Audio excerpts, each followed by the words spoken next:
Hey guys, welcome to today bringing another video, and today marks the end of week 1 of the beta, and I wanted to go through my thoughts, reactions to week 1 leading into week 2 for you guys here on Xbox PC who haven't been able to get your hands on it yet, what to expect, some different modes and things like that that hopefully will be coming here in week 2 of the open beta. So if you are on Xbox and PC, you can actually preload the Modern Warfare 2 open beta right now. That'll go live, I believe, for pre-orders on Thursday the 22nd. If you didn't pre-order it, it'll be live the 24th.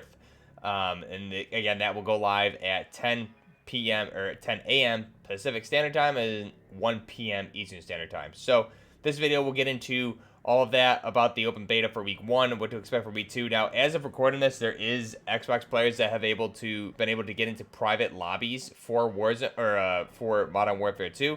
So they've been able to take a look at some different weapons, modes, things like that. So you guys can probably find all of that out there over on Twitter. There was the big thing going around is the camos, but those are all placeholders from what we've seen, so that's nothing really new. We don't know what the camos are going to be, but we do see some different weapons and things like that. And I also have seen what looks like confirmation of the Kilo 141 returning, at least via art, so I haven't seen it in game yet, but it looks like the HK 433 will be back, so we'll have to wait and see about that. Now, week 1 of the beta here, what are my thoughts about this? I had a great time with the beta, and I went into a lot of this over on the episode of The Scope. I'll link that down below. You guys can check that out, and we'll have some clips up on the channel throughout the week regarding that, and then Crash will get his hands on it here with you guys starting Thursday. So the beta itself, I had a great time with this. It plays better than Modern Warfare 2019, hands down. Overall, it's just really good to be back in a modern setting for a Call of Duty game after having to deal with Cold War and Vanguard. Modern weapons, everything like that is very, very refreshing, and the gunsmith is probably one of the standout things. And if you guys are interested in the gunsmith and you haven't gotten a chance to get your hands on the beta yet, go ahead and check out some of the videos. I'll link them down below in the description, as well as you can just check out on the channel. I did some recent videos here during the beta going over everything really you need to know about gunsmith, how it works, how the platform system and receivers work to create the different weapons. So and I'll be able to cover all the weapon conversions for that when the game releases on October 28th. But it's going to be really good because weapon conversions is something I did for Modern Warfare 2019, and it makes it a lot easier here in the game, and it makes much more sense. So the gunsmith is very, very in-depth. I think once you get a hold of it, once you get a hang of it, it'll be a lot easier to understand. Right off the bat, it's a little bit daunting when you're looking at it, but it's really not that complicated. Basically, you have one weapon that with a different receiver can turn into multiple different weapons, and you have a lot of shared attachments and a lot of unique attachments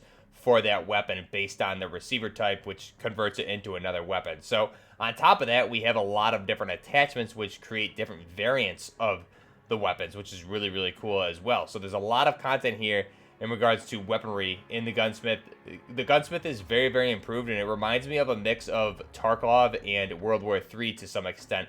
A little bit simpler for an arcadey shooter like Call of Duty, but this is definitely a big step up in the gunsmith.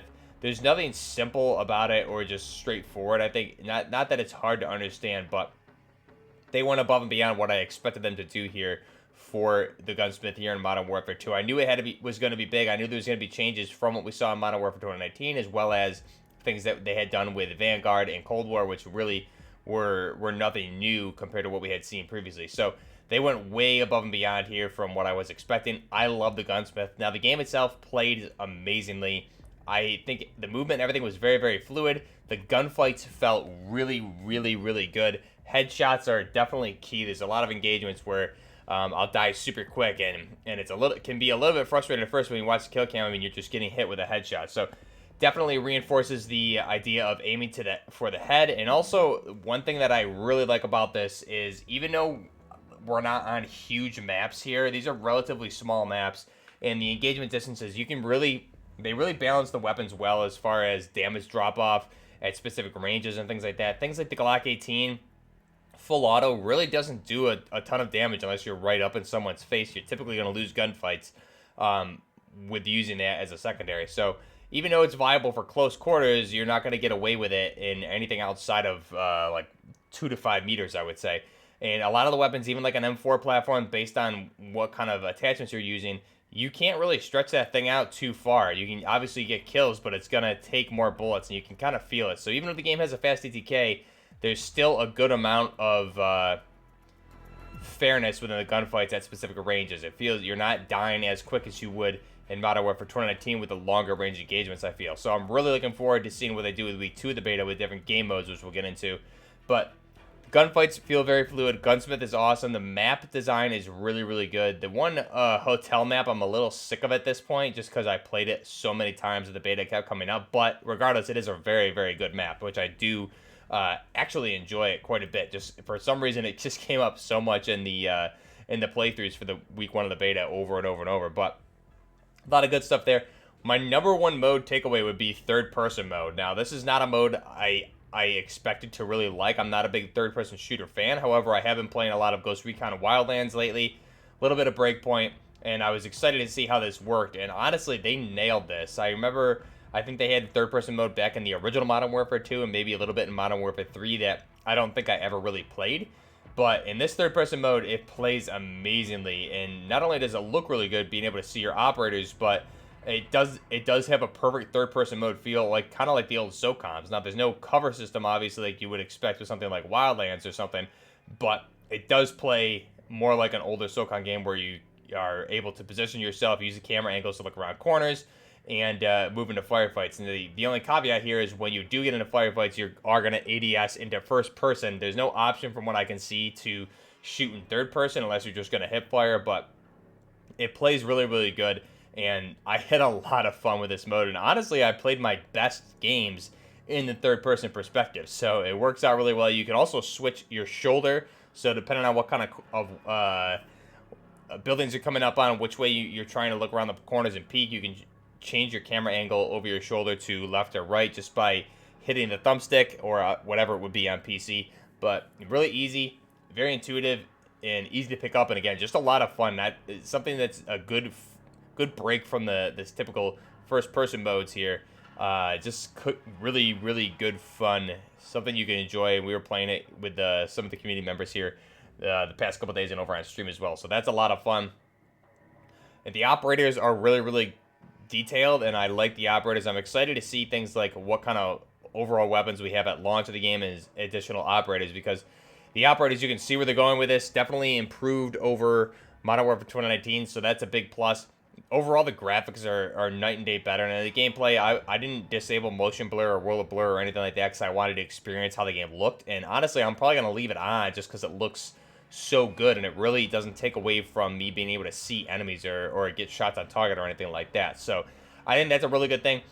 I really don't have any negatives. My only negatives for week 1 of the beta are that I did notice a lot of the bunny hopping, especially on Saturday.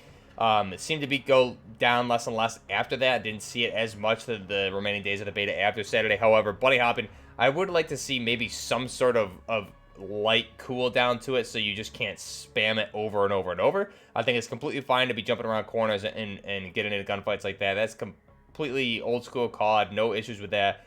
But it is a little crazy when you have people, every engagement on Saturday when I was playing was like everybody's jumping around corners and shooting you. So it can get a little crazy for sure. But again, there's a lot of learning still to do in this game. So I think the removal of slide canceling definitely feels nice. Sliding and dolphin diving is strictly used to get behind cover, which is kind of what I believe the original intent was of those mechanics, especially the dolphin diving. It's used to dive behind cover. You can't shoot in the animation. You can't ADS in the animation. You need to wait till you come landed prone for a good half a second, I would say, before you can even ADS. So it's all balanced really, really well. Again, this is just a few days into the beta here that I've had playtime.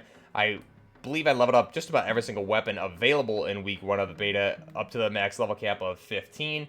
I just am looking forward to more playtime in week 2 to see how it plays differently with the crossplay and more players, what else is discovered, and also the additional weapons that you'll be able to unlock. We'll be able to get things like the G3, the Scar Light, the Vector will be unlocked. Now, you do have a lot of the base classes, which feel really good as well, especially the Sniper is a lot of fun. We'll be able to unlock that at I believe, level 25 or something in the open beta here in week 2. So your level cap will go up. You'll be able to unlock some of these other weapons, especially the G3 I'm looking forward to getting my hands on in that Battle Rifle category. There's a lot of really good positives for this open beta so far in week 1. I don't have any negatives, like I said, outside of the bunny hopping could be toned down just a little bit. That's my only real gripe, just because everybody was doing it on that one specific day. The other thing that can be semi-annoying, but it really isn't overused, is that there's a field upgrade or there's a tactical grenade for like an electroshock that can be used, and that makes you kind of go out of, you can't ADS and you just start firing and hip fire because you get electrocuted, so it's like a muscle spasm. It's annoying when it happens, but it doesn't happen all that often because not everyone's using it, but it can be used for really smart plays too. So not that needs to be toned down or removed, or just, you might notice that a little bit, but it is an interesting field upgrade for sure that I'm not hating it, but it definitely, when you get hit with it, it's a little annoying for sure. But let me know your thoughts down below. I'm really excited for week 2 of the beta, get our hands on unlocking other weapons here like the Vector, as well as the Scar Light and the Sigma 6, I believe it is, which is the GM6 Lynx sniper rifle. Now, a lot of those, like I said, are available in the default classes with attachments already on them, so those will probably be the better options for you guys. However, a lot of the weapons that we're going to be able to unlock, like the Vector, the sniper rifle, the Scar, they're only level 101, so you can't put any attachments on them or do anything with it after you unlock it. So it's just the base weapon to play with. The only weapons that you can really put any attachments on seem to be the M4, as well as the Lockerman 5.56, which is the HK33 and all of its variants that you'll be able to unlock here in week 2 with a level cap raised up to 30. So let me know your thoughts down below. Really no negatives. I'm loving everything about this game so far. This is the game that I've really been waiting for a couple of years now, since Modern Warfare 2019 released. Everything plays really well. I'm having a great time with this. This is a great game, and I don't know, I've seen some people say the game sucks, etc., but it really is not there's nothing bad about this game. Maybe people don't like it because they're not used to it or good at it. I'm not sure what it is. We've been in a Warzone mentality for a couple of years now, so this is definitely a return to faster TTK like Modern Warfare 2019 was, but the TTK doesn't feel crazy. Just aim for the head. You'll get used to it pretty quick. Let me know your thoughts down below. If you need any gunsmith videos, obviously check out the channel. I have a lot of those. I'll have some videos up tomorrow, and then obviously we'll have more beta coverage into week 2. So until next time, this is Buffing Gaming with week 1 of the beta. Thoughts, retrospective. Till next time, Buffing Gaming out.